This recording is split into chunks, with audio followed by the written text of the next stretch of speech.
the very first living Roman woman to appear on a coin was Flavia, who's the wife of Mark Antony. And it was issued by one of the Roman Republican moneyers in 42 BC. So that would have been 2 years after Julius Caesar's assassination. And so you actually have, it's a victory on the obverse, but it has the features of Flavia. And so she's the very first woman to ever show up on a Roman coin, living person to show up on a Roman coin, which is pretty cool. And Mark Antony plays out in a few of these first few slides. If you go to the next slide, Mark Antony later, after Flavia dies, he marries Octavia, and they issue this cystophoric tetradrachm in 39 BC. So this is a tetradrachm, probably the size of a New Style Athens. If you've ever seen one of those, probably about a $50 size. They're big coins.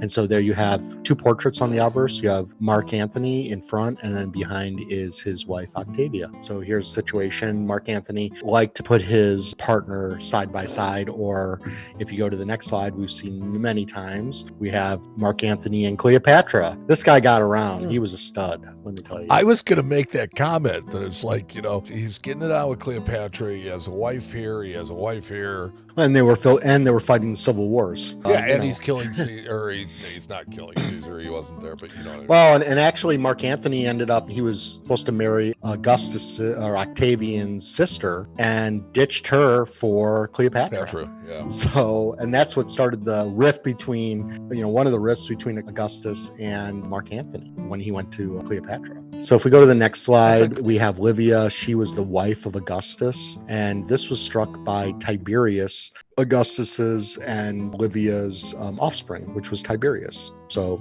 and we know we've talked about the Tiberius tribute penny. Well, this is his mother. And so here Tiberius was giving thanks to his mother on a coin. And Livia actually lived to be 87 years old. She outlived a lot of her contemporaries. In the ancient world, that's job. Like Methuselah. It's very, very long. Yeah. It was very, very long. And again, I'm showing you really fantastic quality coins, but most of these coins, except for maybe Flavia for the most part, most of these coins can be purchased inexpensively in lower quality, different metals, things like that. So always keep that in mind as well. And actually, if you collect the women, they're actually less money than the men. So I don't know why? Because we mostly have men who collect ancient coins. There are some women that collect ancient coins, but not very many. And so I think that's one of the big reasons why they don't usually go for a lot of money. But I think they're really interesting.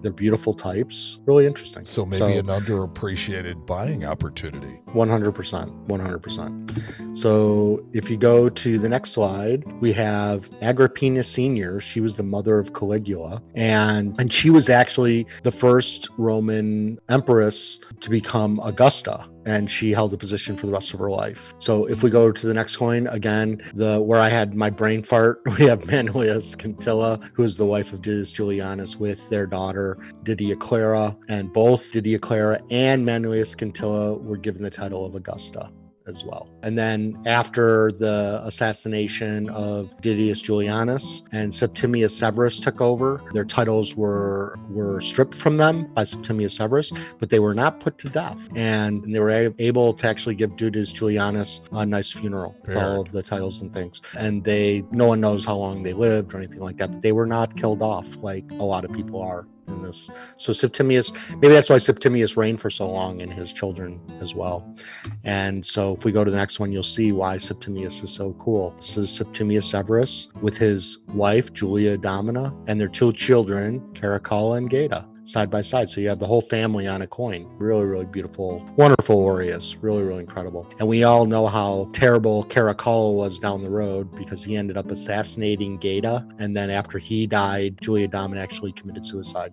And then we're going to go to the next slide. We have the very famous Helena, which is the mother of Constantine the Great. And that's where you got Saint Helena from. She was very important in the Catholic faith as well. And it was said that, I was reading somewhere that her bones were replaced in the 14th century and brought to some convent or some place, and you can actually supposedly go visit them. So, but she was supposedly able to recover the true cross as well during while she was alive, while Constantine was still reigning. So, and then we go to our final slide. We have a very interesting lady, Livia Augustus. She was the daughter of Theodosius II and wife of Valentinian III. And she was also, most of these were all granted Augusta by the Senate. And then she had two daughters, Eudoxia and Placidia, which are both issued coins with their husbands later on or on their own, whatever the case might be.